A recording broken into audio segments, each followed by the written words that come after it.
itu harus survive sendiri, tidak lagi kemudian, ada bentuk bantuan ya kan kepada pemerintah. Jadi saya sampai ingat UNHAS itu kan kalau di sini yang paling kampus negeri yang paling beken itu kan adalah UNHAS ya, tapi Iya. ada plesetan, UNHAS bukan lagi Universitas Hasanuddin, tapi apa, UNHAS, universitas hampir swasta, sampai kayak gitu. Ini, jokes-nya anak-anak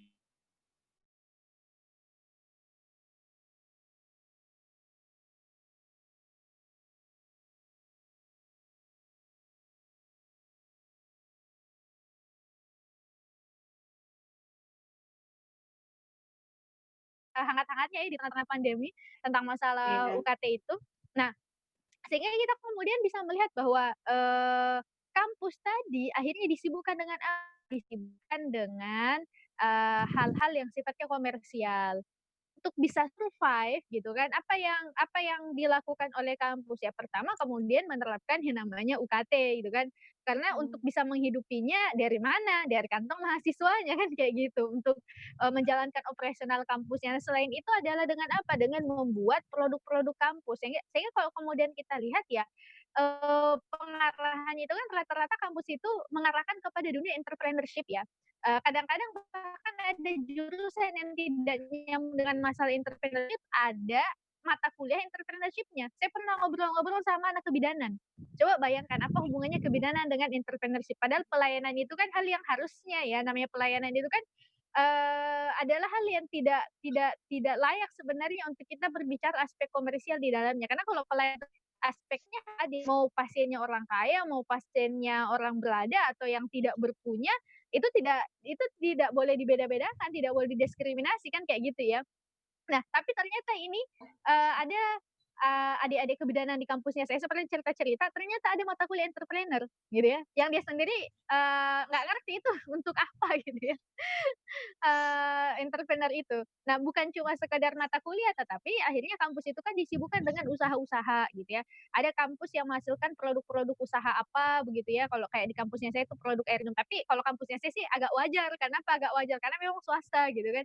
Yang aneh itu yang negeri gitu, kenapa? Karena yang harusnya kan sebenarnya negara itu hadir untuk bisa memberikan, untuk bisa memberikan akses gitu ya, akses, kepada masyarakat dalam hal pendidikan gitu. Lah ini, universitas di universitas itu dibiarkan buat survive sendiri gitu. Akhirnya apa yang terjadi? Ya disibukkan dengan hal-hal yang sifatnya komersial kayak tadi gitu ya. Bentuk, apa sih kalau istilahnya di UNM itu ada istilah inkubator-inkubator, benar nggak Reski? Reski nih anak Iya UNM iya. dulunya gitu ya. Heeh, inkubator Heeh. itu kan kayak usaha-usaha kampus gitu.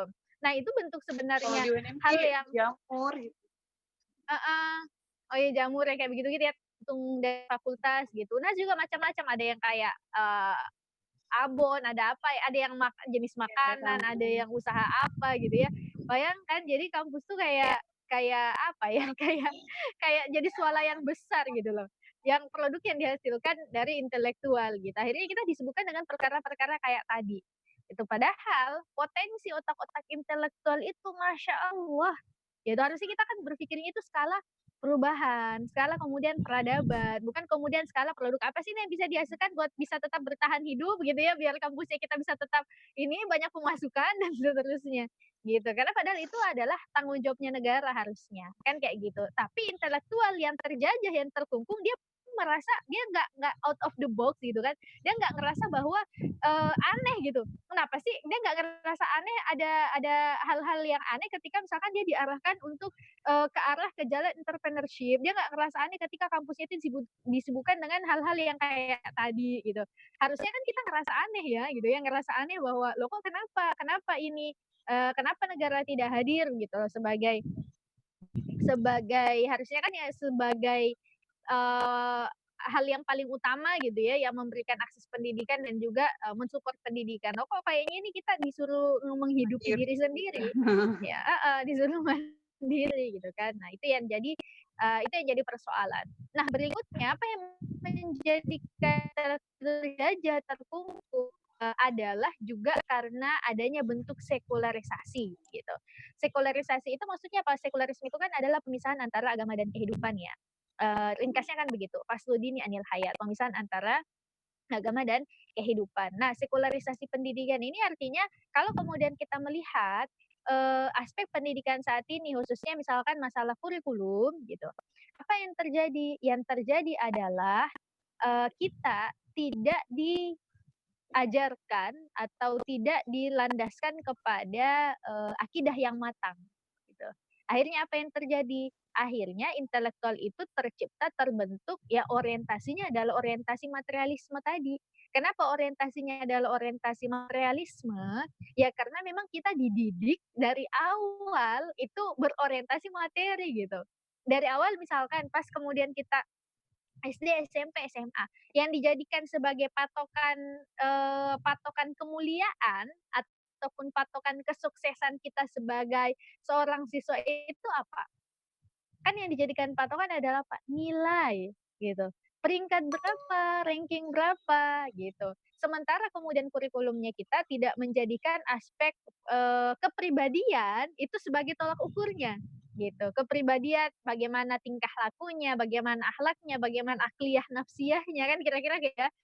Tapi yang dijadikan sebagai even sebenarnya mungkin ada ya, ada mungkin kayak attitude atau apa, tapi itu kan hanya sebagai nilai tambahan. Nilai yang utama anak dianggap berbakat, anak tersebut dianggap sebagai berprestasi, yang dijadikan sebagai orientasi adalah apa? Nilai, angka-angka. Akhirnya apa? Dari awal kita memang dididik sekedar untuk memburu angka, gitu. Sekedar memburu angka. Nah, sehingga akhirnya apa? Akhirnya, kita juga bisa melihat, siswa-siswa itu hanya sekedar memburu yang namanya angka-angka semata, tidak peduli caranya bagaimana. Gitu.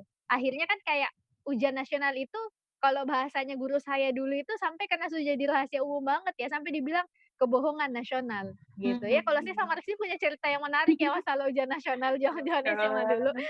Nah, tetapi pada intinya adalah karena tadi orientasi materi itu yang dijadikan sebagai patokan, akhirnya kan orang itu tidak peduli lagi mau caranya itu halal atau haram, pokoknya asal, diembat saja kan kayak gitu. Nah itu tadi karena kan Kurang ya sudah dia, Dok? dibentuk heeh, bener, guru ranking gitu ya, study Mhm. oriented gitu.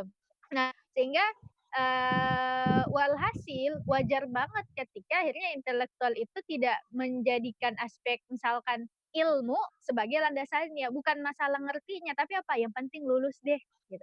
Yang penting Mmm. lulus aja, ngertinya nggak usah, gitu. Akhirnya Mhm. ya kelulusan itu ataupun nilai itu tergantung dari, siapa teman di samping kiri kanannya, kan gitu. Siapa teman bangkunya pada saat ujian, jadi ditentukan oleh Harus itu. sekokoh apa Jadi ya pelampungnya sama halnya gitu ya? tuh pas heeh, bener. Jadi ya sama ya, Reski waktu pas zaman-zaman SMA tuh heboh-heboh banget gitu ya. Kita yang Iya. ngaji kan cuma bertiga ya, heeh, Mhm. saya, Reski, Zaman sama dulu. satu dia namanya Endah, dia itu, koordinator BMI di Sulawesi Selatan. Nah, ceritanya itu kita karena sudah alhamdulillah sudah ngaji gitu kan, kita komitmen nih, bismillah nanti kalau mau ujian nasional pokoknya nggak mau ngambil pelampung, nggak mau apa ini. Malah kemudian kita yang mau bersikap jujur itu loh yang apa ya, sudahlah dinyinyir, ditekan dan seterusnya. Jadi Nyinyir orang sampai apa ya, ke guru-guru ya? heeh, orang mau jadi baik, orang mau jadi jujur, tapi justru dapat tekanan di mana-mana, gimana tidak stres gitu kan. Kalau tidak punya ketahanan ceritanya kalau tidak tidak punya ketahanan iman ya kita bakalan ngikut aja ya teman-teman juga kayaknya gitu semua deh, ikut aja deh, nanti kita juga nggak lulus dan seterusnya. Malah kemudian Iya. kita sudah berusaha capek-capek jujur dan seterusnya, pas keluar nilainya mungkin pas-pasan, ya pas-pasan itu alhamdulillah sih, maksudnya masih bisa Iya. lulus gitu loh dengan effort sendiri, dengan Untung ini, berkah. usaha itu pun itu pun juga masih diprotes gitu, "Kamunya kenapa nilai kamu ini Iya. rendah?" Dan seterusnya. Apalagi serius gitu Sampai diketawain di juga. heeh, sama guru matematika kan. Iya, waktu itu kan ini ya, Dok, ya, sempet belain ya jadi itu ada kisah menarik nih teman-teman, waktu itu pas lagi pengumuman ujian nasional ya, ternyata kita kan satu sekolah lulus semua ya, Dok, ya. Terus pas Ya giliran alhamdulillah. waktu kita udah salim-salim ke guru gitu, giliran Dokter Ratih yang salim ke guru, gurunya bilang, "Kok Ratih bisa gitu banget nilainya?" Gitu. Terus, saya nih ceritanya mau ngebelain Ratih kan, lagi di belakangnya Ratih ngomong gini, "Ya nggak apa-apa Pak, kan yang penting nggak nyontek, yang penting Allah ridho." Tahu nggak gurunya ngomong apa? "Ih, kamu lebih parah lagi nilainya," gitu kan. Kayak, ya Allah maksud hati mau belain Ratih, malah kena semprot gitu ya. Tapi Masya Allah ya Dok, ya. Ya itu Heeh. tadi ya, seperti yang dokter Iya, jadi bilang, memang jangan bukan dari SMA heeh, doang ya, Dok, ya, bahkan dari kecil, iya, dari SD heeh. sekalipun. udah apa ya, nilai oriented banget gitu.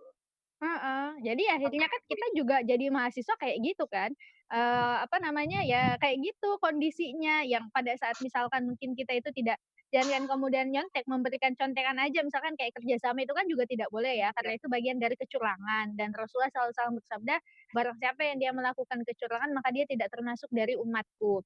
Nah, Mhm. sampai kan kalau umpama kemudian kita itu berusaha buat mandiri, buat jujur, selain tadi selain, selain kemudian kita bakalan sulit mendapatkan nilai yang bagus, yang kedua adalah kita barangkali akan dibully karena dianggap bahwa orang yang tidak solid, orang yang pelit, orang yang apa ya, kayak kayak banyak banget cobaannya kalau kita mau jadi orang jujur hari ini, kan kayak gitu.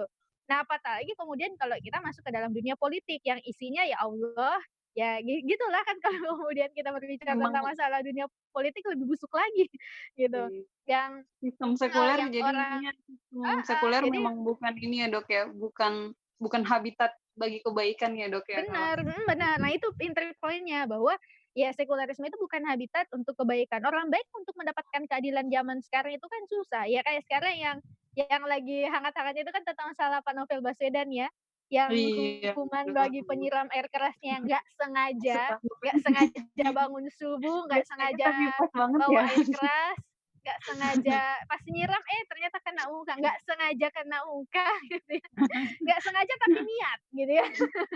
Mungkin Flat lagi banget. ini, lagi ngigo, Dok, waktu itu lagi tidur kan subuh-subuh kan ya. Oh Masih gitu ya? tidur tetap gerak sendiri keluar rumah. Jadi lelucon gitu ya, Dok, ya? Bukti. Heeh, bener.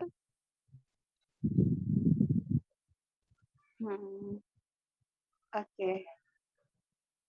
Nah, jadinya kan kalau kemudian kita lihat sekularisasi pikirnya itu tadi, bahwa kita nggak ini loh, kita kemudian tidak melihat bahwa harusnya yang dijadikan orientasi itu adalah orientasi, ibadah gitu ya, orientasi yang dijadikan orientasi adalah ilmu, kebermanfaatan, khairun nas anfa'uhum linnas, sebaik-baik manusia adalah yang paling bermanfaat.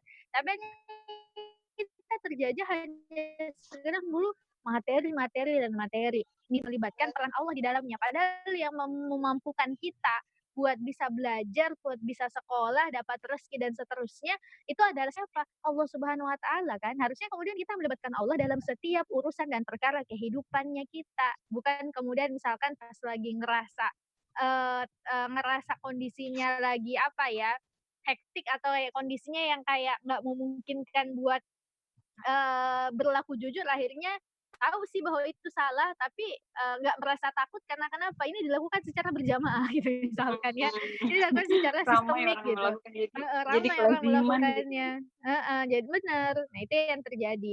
Nah, selain itu next, oke, selain itu apa yang membuat kemudian permasalahan ataupun, keterjajahan di tengah-tengah intelektual hari ini adalah adanya bentuk kapitalisasi, komersialisasi, dan industrialisasi perguruan tinggi. Tadi di awal sempat saya ini ya, saya sempat, bahas tentang masalah triple helix tadi. Nah, itu bentuk industrialisasi perguruan tinggi tuh.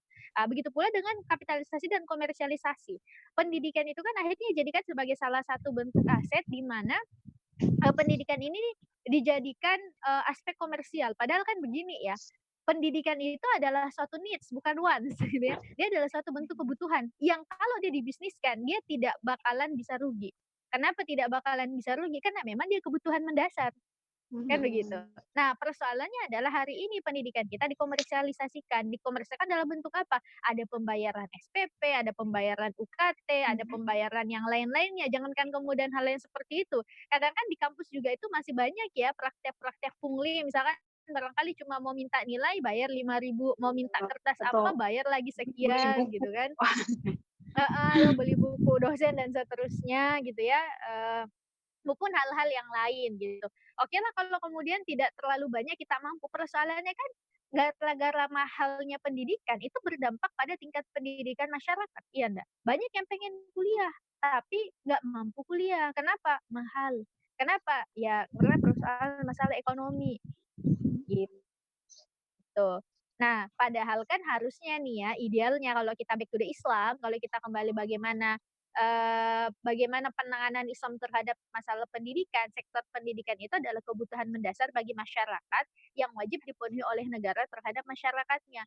Wajar dulu output pendidikan, luar biasa gemilang dan cemerlang, gitu. Karena itu ini, akses pendidikan itu memang diberikan oleh negara, jadi nggak ada misalkan orang nggak sekolah gara-gara susah, nggak maksudnya gara-gara kehidupannya susah, gara-gara dia, nggak punya uang gitu, nggak ada ceritanya gitu. Karena itu tadi, bahwa dalam pandangan Islam dia adalah kewajiban yang harus berikan oleh negara kepada masyarakatnya, gitu. Nah, sedangkan kalau kita sekarang komersialisasi dan digitalisasinya itu amanah undang-undang gitu ya.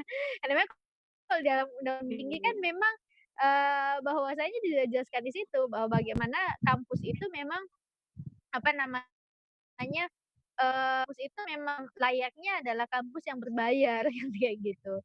Dia dianggap sebagai sesuatu yang wajar. Nah, apalagi kalau berbicara tentang kualitas. Ibaratnya kayak dia hal yang dikomersialisasikan kan gini, kalau dia kualitas rendah, harganya murah. Kalau mau Iya. fasilitasnya lengkap, kalau mau fasilitasnya yang bagus, ya harga kan ibaratnya kayak barang kan jadinya. Paling kan kayak gitu ya. Soalnya Harga kalau memberi umpamanya kayak kualitas. heeh, bener, harga mempengaruhi kualitas. Jadi kalau kayak kita-kita nih, misalkan ya yang nggak mampu kuliah di UPH gitu ya, yang nggak bisa mendapatkan fasilitas yang ada di UPH ya. Nggak tahu lah UPH bagaimana ya, ya, nggak ada ceritanya tangga nggak ding, ada juga sih tangga, tapi biasanya di sana ada eskalator gitu. Kayak di mall, di area kampusnya ada kolam renang, di area